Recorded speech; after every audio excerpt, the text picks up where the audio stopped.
வணக்கம்.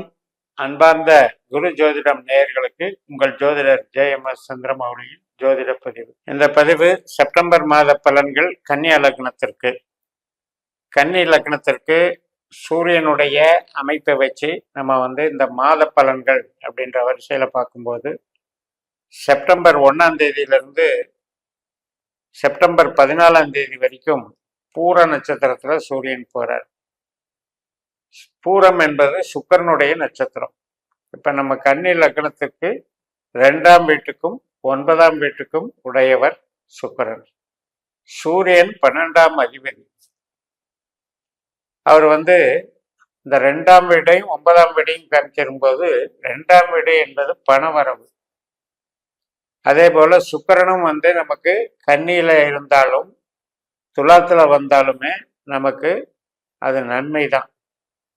ஏன்னா ஒரு கிரகம் நின்ற நட்சத்திராதிபதி மறைவு ஸ்தானங்கள்ல கெட்ட ஸ்தானங்கள்ல போகாம இருந்தாலே அது பாசிட்டிவ். அப்ப நமக்கு இந்த 14ஆம் தேதி வரைக்கும் பணம் சேர்க்கைக்குண்டான ஆர்வம் இருக்கும். அதாவது பணம் வரக்கூடிய வழிகள் நமக்கு கிடைச்சிக்கிட்டே இருக்கும். அதற்கான உழைப்பும் போட்டுக்கிட்டே இருப்போம். அதற்கெல்லாம் டெவலப்மெண்ட்ஸும் இருந்துகிட்டே இருக்கும். அதே மாதிரி தான் பேச்சு. குடும்பத்துல பேசினாலும் சரி, வெளிவட்டாரத்துல நம்ம பிசினஸ்ல பேசினாலும் சரி, அந்த பேச்சுக்கு என்று ஒரு வசீகரத்தன்மை இருக்கும். அப்ப இதெல்லாம் நமக்கு உயர்வை கொடுக்கும், வளர்ச்சியை கொடுக்கும். அது மட்டும் இல்ல, இந்த 9ஆம் இடம் என்பது இறையருள் சம்பந்தப்பட்டது, பாக்கியஸ்தானம்னு சொல்லக்கூடியது. ஆனால் இந்த 2ஆம் வீட்டுக்கு அந்த 9ஆம் வீடு என்பது அவ்வளவு பாசிட்டிவா கொடுக்காது. அதாவது 2ஆம் வீடுன்னா பணம் வர்றது பத்தி ப்ராப்ளம் இல்லை. அந்த 9ஆம் வீடு என்ன பண்ணணும்னா சேர விடாது. அந்த பணத்தை சேமிச்சு வைக்கலாம் அப்படின்ற ஐடியாவுக்கு கொஞ்சம் டிஸ்டர்ப் பண்ணும். பட் 9ஆம் இடம் நமக்கு ஒரு சந்தோஷத்தை கொடுக்கும். உறவுகளை புதுப்பிச்சு வைக்கும். புதிய உறவுகளால இன்பம் கிடைக்கும். அதே மாதிரி கோயில் சார்ந்த ஈடுபாடுகள், ஆன்மீக ஈடுபாடுகள், இதன் மூலம் நமக்கு சந்தோஷம் கிடைக்கும். தந்தை வர்க்கம், பூர்வீகம், இது சார்ந்த நன்மைகள் நடக்கும். இவ்வளவு பெனிஃபிட்ஸ் அந்த பாவத்துக்கு உண்டு. இப்ப கல்வி கற்கிறது, உயர்கல்வி, ஆராய்ச்சி கல்வி, ஒரு ஆவணங்கள் சம்பந்தப்பட்டு, சர்டிபிகேட் சம்பந்தப்பட்டு நம்ம இயங்குறது, ஒரு டிரான்ஸ்போர்ட் சம்பந்தப்பட்டது, நம்ம ஒரு தர்ம காரியத்துக்குள்ள ஈடுபடுறது, ட்ரஸ்ட்ல ஈடுபடுறது, இது மாதிரி விஷயங்களுக்கெல்லாம் அது பாசிட்டிவா இருக்கும். அப்ப எப்படி இருந்தாலும் இந்த 14ஆம் தேதி வரைக்கும் நமக்கு உழைப்புக்கேற்ற பவர் உண்டு. இந்த 14ஆம் தேதியிலிருந்து நமக்கு 17ஆம் தேதி வரைக்கும் உத்தரம் 1ஆம் பாகத்துல போகுது சூரியன். அதாவது சிம்ம ராசியில விரயஸ்தானத்துல உத்தரம் 1ஆம் பாகத்துல போகுது. இதுல நம்ம கொஞ்சம் கோபத்தை கட்டுப்படுத்தணும், செலவுகளை கட்டுப்படுத்தணும்.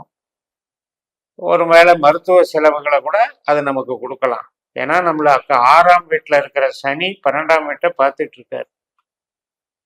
அப்ப சூரியனுக்கும் சனிக்கும் ஆகாது. அதனால செலவுகள் சார்ந்த அந்த 14ஆம் தேதியிலிருந்து 17ஆம் தேதி வரைக்கும் அந்த 3 நாட்கள் நமக்கு பார்த்துக்கணும். அதுக்கப்புறம் சூரியன் ராசி மாறிடுறார், நம்மளுடைய லக்னத்துக்கு வந்துடுறாரு. அங்கேயும் உத்திர நட்சத்திரம் 3 பாதத்துல போறாரு, 27ஆம் தேதி வரைக்கும் போறாரு. அப்ப நமக்கு சூரியனை போல வேலை செய்யுங்கும் போது நம்மளுடைய சுயபலம் அதிகரிக்கும். செலவுகள் உபயோகமா இருக்கும். மைனஸான செலவுகள் இருக்காது. ஒரு மைனஸான ஒரு அலைச்சல் திருச்சல் பெருசா கொடுக்காது. ஏன்னா நம்ம சிந்தனை மேலோங்கும். சூரியன் என்றாலே தலைமை பண்பு. நமக்கு ஒரு அதிகார பலம் கிடைக்கும். நாம ஒரு மதிப்பு புகழோட இருக்கக்கூடிய ஒரு அமைப்பை உருவாக்கும். அந்த 27ஆம் தேதிக்கு அப்புறம் அந்த மாசம் முடிகிற வரைக்கும் சூரியன் கன்னி ராசியில அஸ்த நட்சத்திரத்துல போறார். இந்த நட்சத்திரத்துல தான் கேது இருக்கார். அப்ப இந்த கேது நமக்கு லக்னத்துல கேதுங்கிறது சிந்தனையில குழப்பங்களை கொடுத்துக்கிட்டே இருப்பார். ஏன்னா 7ஆம் இடம்ங்கிறது ராகு உட்கார்ந்துருக்காரு. 7ஆம் இடம்ங்கிறது கணவன் மனைவி உறவு, கஸ்டமரு, நம்ம அன்றாடம் சந்திக்கக்கூடிய நபர்கள், அல்லது நம்மளை பார்த்து பொறாமப்படுறவங்க.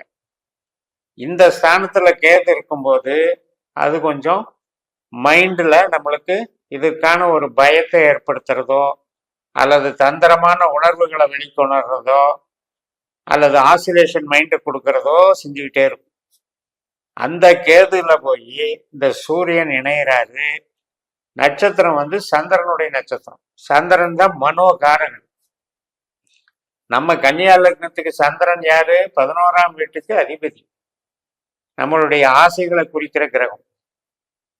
அப்ப அதுல சூரியன் கேது ஒரு கிரகண தோஷத்தை ஏற்படுத்துறதுனால அந்த 3 நாள்ல நமக்கு அந்த செப்டம்பர் மாத கடைசியில 27க்கு மேல நம்ம கொஞ்சம் பொறுமையா இருந்துக்கணும்.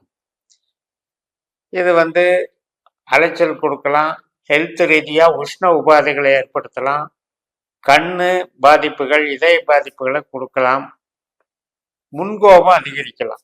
ஏற்கனவே இந்த கேது கொஞ்சம் நமக்கு மன குழப்பங்களை உண்டு பண்ணிட்டு இருக்கும்போது இந்த விரையாதிபதியான சூரியனும் வந்து சேரும்போது ஒரு மாதிரி ஆசிலேஷன் மைண்ட் உருவாகும் போது அந்த ஆசிலேஷன் மைண்டுனால நமக்கு கோபம் ஏற்படும். ஏன்னா எல்லா செய்கையும் உடனே நடந்துடணும்னு நினைக்கும். நாம நினைச்ச உடனே அது கிடைச்சிடணும்னு நினைக்கும். அது கிடைக்கலன்னா அதுக்கு சந்தேகம் வரும், கோபம் வரும், அந்த கோபத்தை வெளியில காட்டும். அப்ப ஆக்சுவலா நம்ம லக்னத்துல தான் சூரியனுடைய பெரும்பங்கு இருக்கு நட்சத்திரமா. உத்தரம் 2, 3, 4 பாதங்கள்.